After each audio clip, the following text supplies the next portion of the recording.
बिस्मिल्लाहिर्रहमानिर्रहीम अस्सलाम वालेकुम भैन भाइयों नू उम्मीद करना ठीक ठाक होणगे। अल्लाह दा शुक्र है ये भी ठीक है। तो अज दा व्लॉग करने शुरू।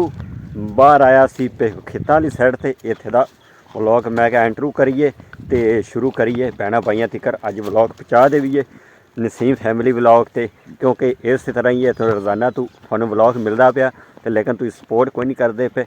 व्यूज़ बिल्कुल ही घट है ने। चलो के तो लगना चाहिए ये थोड़ियां सपोर्टा नाल ही तुम सपोर्ट बिल्कुल नहीं कर रहे जे। सपोर्ट कर दो कोई नहीं, थोड़ी सपोर्ट की ज़रूरत है। किन्नी करोगे सपोर्ट उन्हें व्यूज़ अच्छे होणगे तो वीडियो चलेगी तो थोड़ा फिर एक डेली थोड़े तिकर व्लॉग साडा भी दिल करे भैन भाई साडे नाल मुहब्बत काफ़ी ज़्यादा करते हैं तो ये व्लॉग भैन भाइयों तिकर पहुँचाई रखिए तो तुम सपोर्ट नहीं करते फिर बिल्कुल। हुण मैं खेतों की साइड पर आया हुआ सी तो मैं आख्या चलो इत्थे व्लॉग शुरू की चलीए। फिर जाके बेगम हरी भी घर है ने वो भी इंटरव्यू करनगे तो क्योंकि उन्होंने चैनल नसीम फैमिली व्लॉग ते ना वो भी बिच फिर इंटरव्यू करते होंगे। तो मैं चलो बाहर का मैं कर लेना क्योंकि बाहर कोई नहीं निकलते। अली इधर की तबीयत भी खराब है क्योंकि उनकी खांसी ना नहीं जाती थी तो उस बाद नज़ला ज़ुकाम है। उन्होंने दो दफ़ा भाप दवाई है। डॉक्टर ने कहा इन्होंने ना दिहाड़ी 2-3 दफ़ा भाप दवाओ। हुण कल फिर दवावांगे, अज 2 दफ़ा भाप दवाई है तो लेकिन अगे नाल बेहतर है कि दोनों खांसी आती है ना तो इंज खांसी आती है कि उन्होंने नाल उल्टी आ जानी, इन्नी तेज़ उन्होंने खांसी होती है। तो पता नहीं है मौसम चेंज होता पाया ना, गर्मी आनी शुरू हुई है। इस वजह तो मौसम कितों चेंज होता ना उदों फिर इस तरह बीमारियां लगदियां ही होंदियां ने, नज़ला ज़ुकाम खांसी बुखार। तो फिर कितों बारिश बुरिश पै जाए उदों फिर मौसम सैट हो जाता। हुण जांदे पे घर जाके शुरू करने अगे दा व्लॉग। माशाल्लाह अली इधर भी खेड़ता पाया। 2 दफ़ा इनू भाप दवाई है तो उन्होंने क्या है 3-4 दिन लगातार 2-3 हंसना। हाँ हाँ कि खेडे खेडे कर रहे हैं, खेडे खेडे हैं। दवाई पीती सी, दवाई लई वेखन काफ़ी कमज़ोर हो गया क्योंकि किन्ने दिन हो गए ना बेचारे नू खांसी काफ़ी तेज़ होती है। तो हुण अल्लाह किता भाप दवाई है ना तो हुण थोड़ा जहा बेहतर हैगा तो अल्लाह करेगा आराम आ जाएगा। ठीक है ठीक है। हाँ ठेदे तरो खेडे खेडे। हाँ गल्लां कर रहा ना खेडा दे वो अली इधर।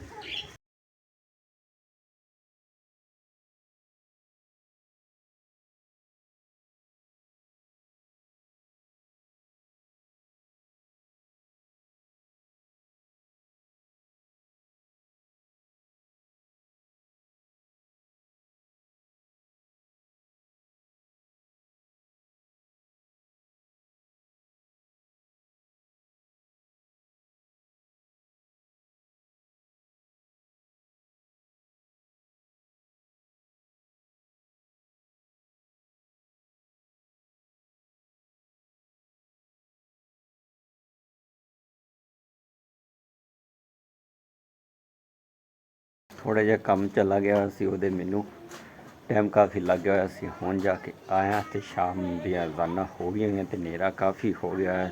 बेगम ने सब्जी मैं लिया के दे दी हुई सी, उन्होंने सब्जी उत्ते रखी हुई है। अब गोंगलू गोश्त पकाते पे सन तो वो बनाने लगे हुए ने। बच्चे चटाई बिछा के बैठे हुए ने इधर सालन उत्ते पकदा पे।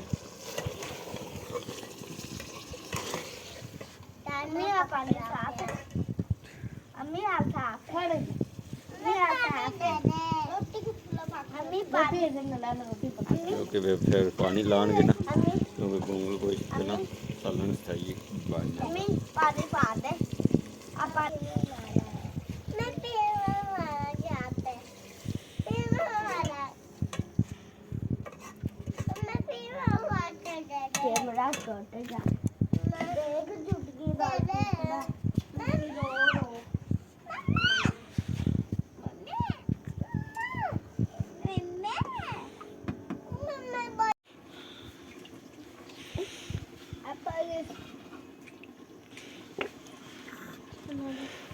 राडी बनती पई है ते नाल आटा गुनन लगे ने।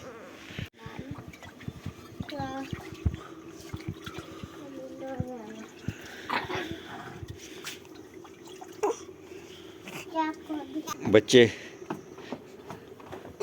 ਰੋਟੀ ਦਾ ਇੰਤਜ਼ਾਰ ਕਰਦੇ ਹਨ, ਖਾਂਦੇ ਨੇ ਤੇ ਫਿਰ ਬਿਸਤਰੇ ਨੂੰ ਪੈ ਜਾਣਗੇ। ਠੰਡ ਵੀ ਹੁਣ ਕਾਫੀ ਜ਼ਿਆਦਾ ਘੱਟ ਗਈ ਹੋਈ ਹੈ। ਬੇਗਮ ਆਟਾ ਗੁੰਨਦੇ ਪਏ, ਆਟਾ ਗੁੰਨ ਕੇ ਤੇ ਫਿਰ ਬਣਾਉਂਦੇ ਨੇ ਰੋਟੀਆਂ।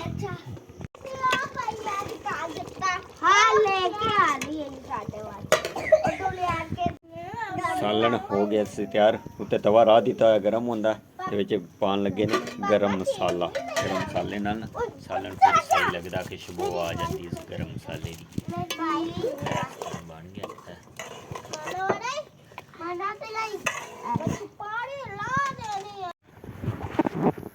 ਮੈਂ ਨਾ ਹੁਣ ਜਾਂਦਾ ਪਿਆ ਦੁੱਧ ਲੈਣ ਵਾਸਤੇ, ਡੋਲ ਲਿਆ ਕਿਉਂਕਿ ਦੁੱਧ ਦਾ ਟਾਈਮ ਹੋ ਗਿਆ ਹੋਇਆ ਸੀ।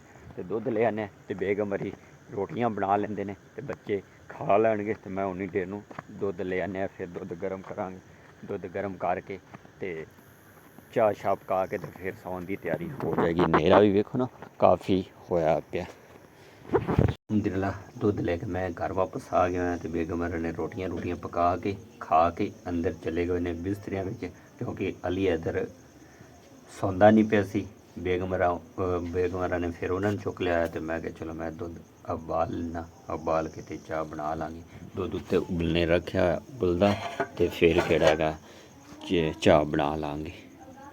ਤੇ ਬੱਚੇ ਵੀ ਤੇ ਬੇਗਮ ਵੀ ਅੰਦਰ ਨੇ ਤੇ ਮੈਂ ਥੱਲੇ ਨਾ ਅੱਗ ਬਾਲ ਲਈਏ, ਥਾਪੀਆਂ ਵੀ ਗਿੱਲੀਆਂ ਨੇ।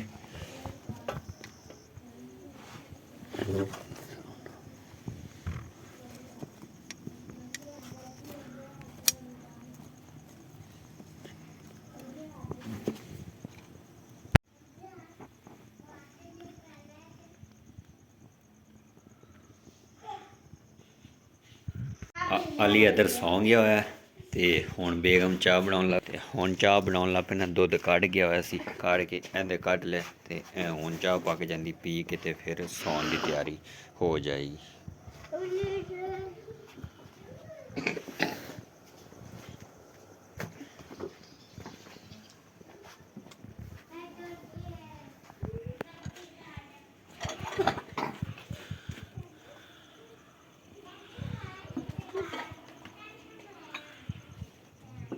केचप और केचप पापा वो प्या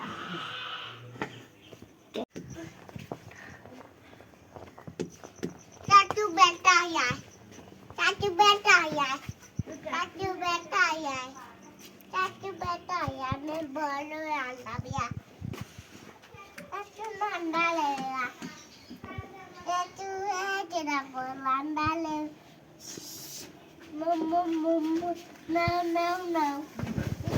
Billy, I'm ready, Billy. That's